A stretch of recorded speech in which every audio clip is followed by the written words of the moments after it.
Hello, ladies and gentlemen, and being a producer of Wrestle Massacre as well as Inside Movies Galore, I am David Strege, and welcome to Delusions of Grandeur. Enjoy the reviews. I certainly did.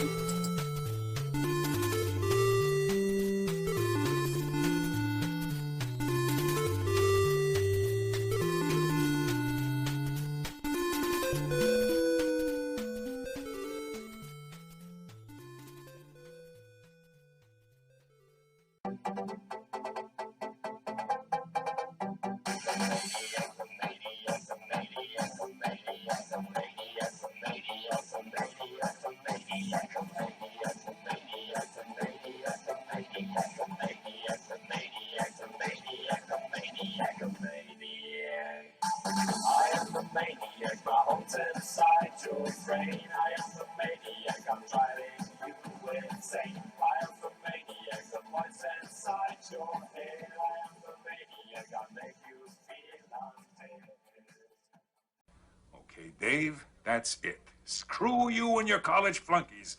I've had enough of this from you and from everyone else. I know what you guys are trying to do. Break me down, drive me out of the force. Well, it's going to take a hell of a lot more than a lame prank like this to get Curtis Mooney to throw in his badge, so fuck you. Over. Hello, ladies and gentlemen, and welcome back to Delusions of Grandeur. I'm your host, David Strege, and here I have another review for you. I went back, and because the new Rambo came out, I decided to go back and rewatch First Blood. In fact, it's just called First Blood, and it's directed by Ted Kotcheff. Kotcheff, a Canadian director. Filmed in 1982, and it was filmed in British Columbia, Canada, and so on and so forth. And it stars Sylvester Stallone. And God, I mean, once you're actually sitting there watching it and reviewing it, it's a little bit different of a different movie. I mean, every time I heard about this, I mean, I've seen bits and pieces of it over time. I know my dad used to watch the film on TV, on TNT, with guys who like to watch movies and stuff like that, and it ultimately became like the obsessive guy action film. And does it live up to its name? I think so.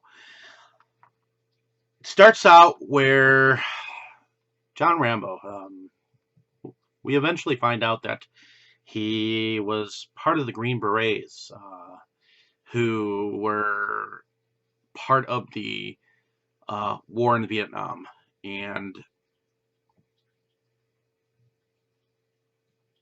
in the beginning of this film, we see that Sylvester Stallone, God, he's actually very young. And actually, this film was filmed after Rocky Part 3. So Rocky Part 3 came out in May of 1982. This one came out in October of 1982. And this actually portrays the onslaught of the Vietnam War very well. From what I understand, it was a war that nobody wanted to fight, and it was a war that nobody ever wanted to come back from.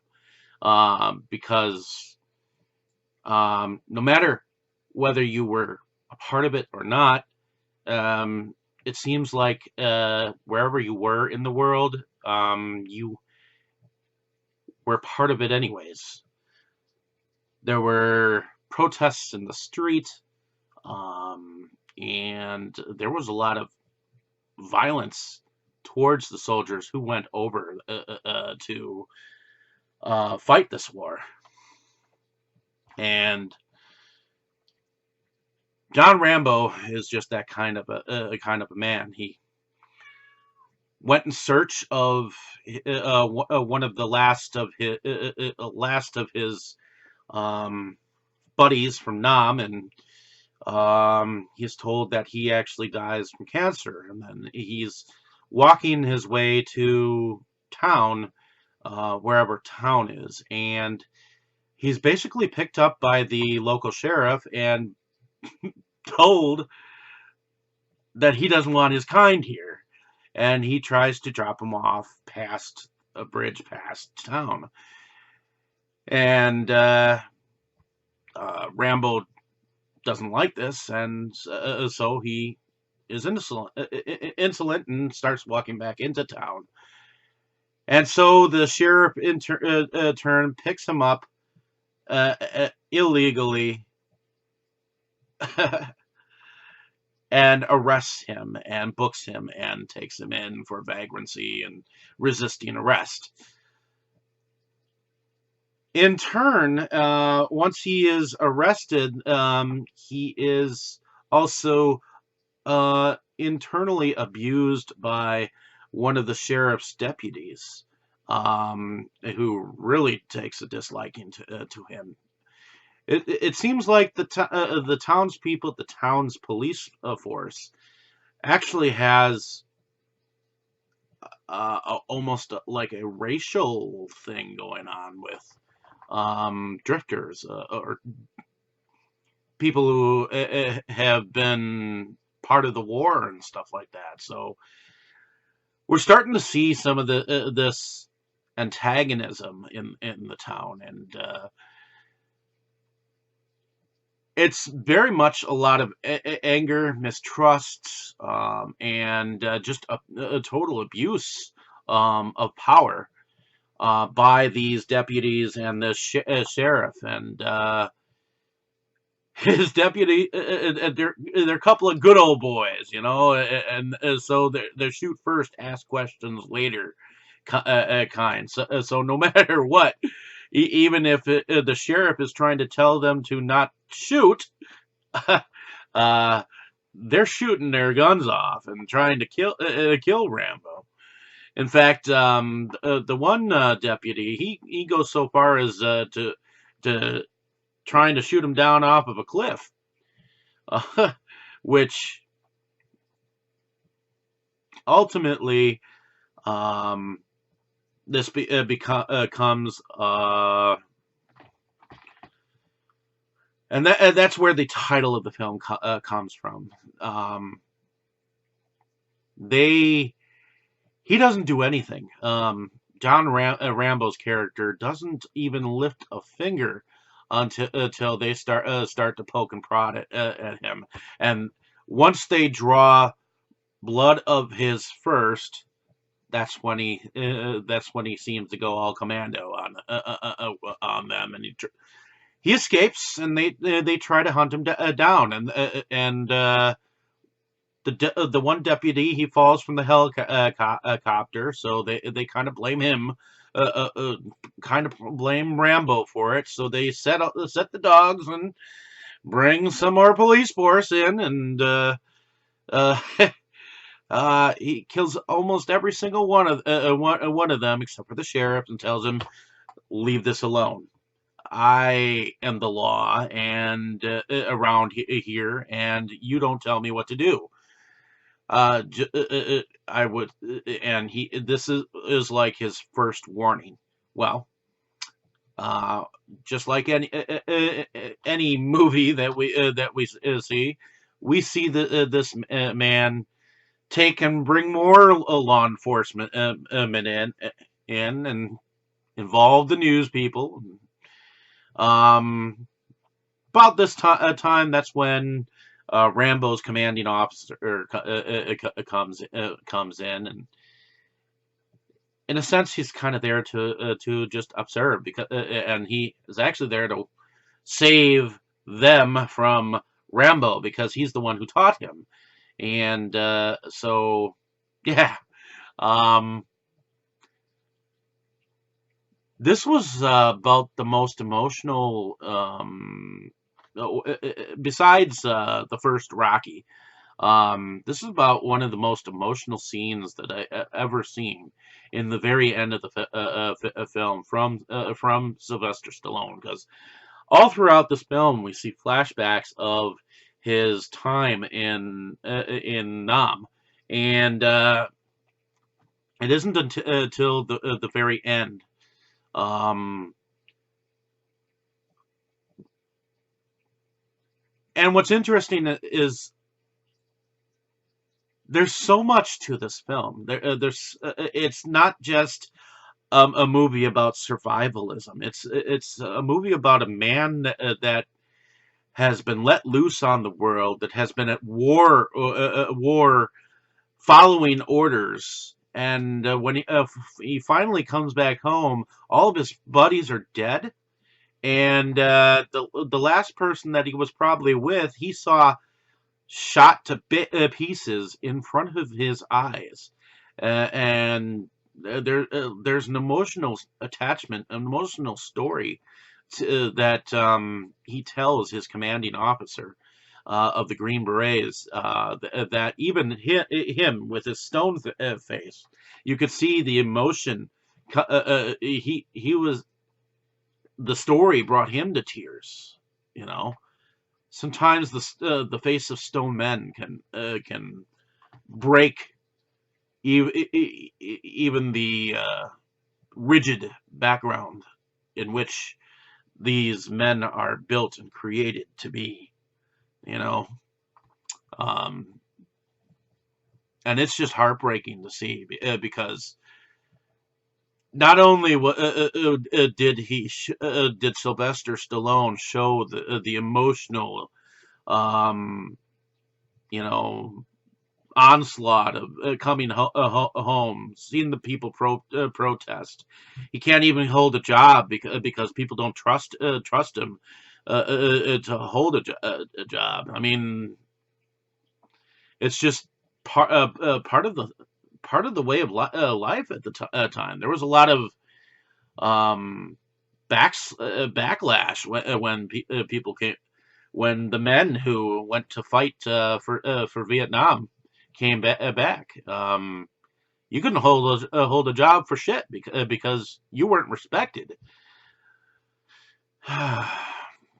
But I love how uh, this this was a film about a man who didn't do anything except for try to get something to eat, and